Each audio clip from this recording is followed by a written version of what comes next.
So my favorite driver of this week is the Nike VRS Covert Tour 2.0. I'm a high spin and high launch ball player, and this thing really gets the ball down.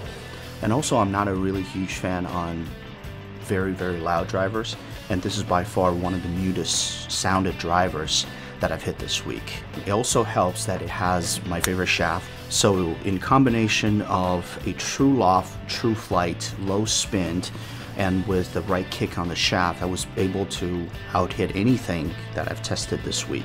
You know, many of the drivers were consistent for me off the tee as far as accuracy, playability, but the Nike, especially after we ran the tests on the launch monitor, definitely was my favorite overall, if for no other reason distance. It was about 10 yards longer than any of the other drivers that I hit this week. The ball just had an almost absorption quality when it left the face.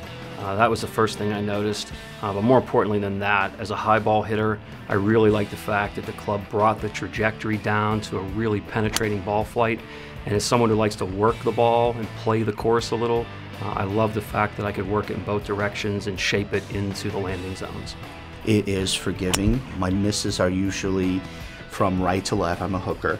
However, with this particular, I was able to hit a baby fade off the tee, so that for me is an added control. I did not have any reservation whatsoever of applying a little bit extra off the tee, and I felt like I could hit just about any fairway, so just a really overwhelming sense of confidence.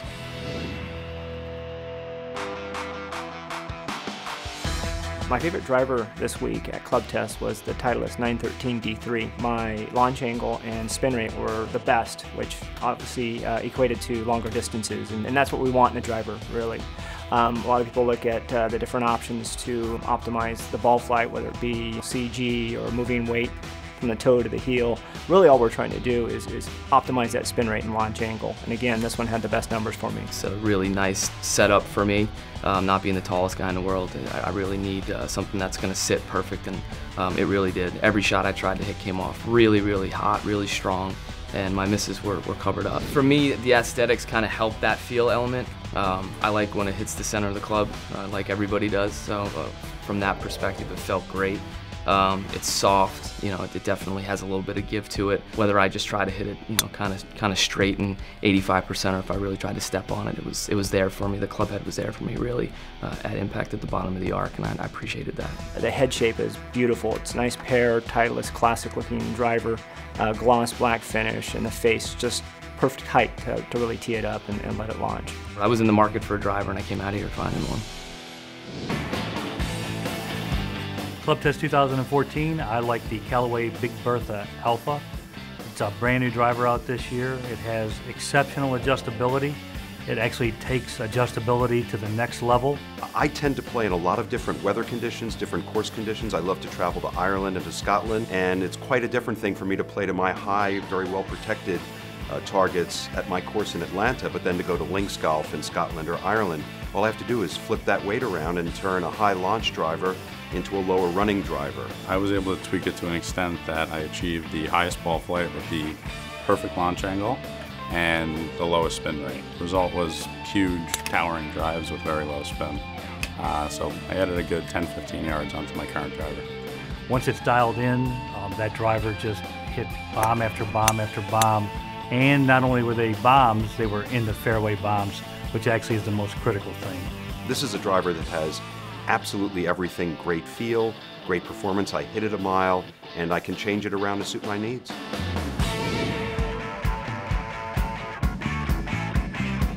My favorite driver at ClubTest this year was the Cobra BioCell Plus. The Cobra did a really good job of keeping what they had and maybe adding a few other features. It looked like they lowered the spin a little bit, and for guys that swing harder, this is a great thing. And the stock shaft is very solid, and definitely the yardage was there, the ability to work the ball was there too, so it's really a great driver. I had my highest ball speeds off the club face. I had great workability. I really could shape the shots. If I had a left to right hole, I could make a driver go that way and vice versa, and with today's bigger club heads, I'm not always able to do that. So it was really nice. I was able to get closer to dog legs and make par fours shorter, be in the right side of the fairway instead of the wrong side of the fairway. It was that precise. It's very maneuverable too, so I can draw it or even fade it. Fade shots are usually tough for me, but I can handle this one very well. So to maneuver balls into place is a very good driver for that. Spin-wise, This helps me keep the ball in play, keeps the ball a little bit higher than normal because it has a little more spin than some of the other drivers do.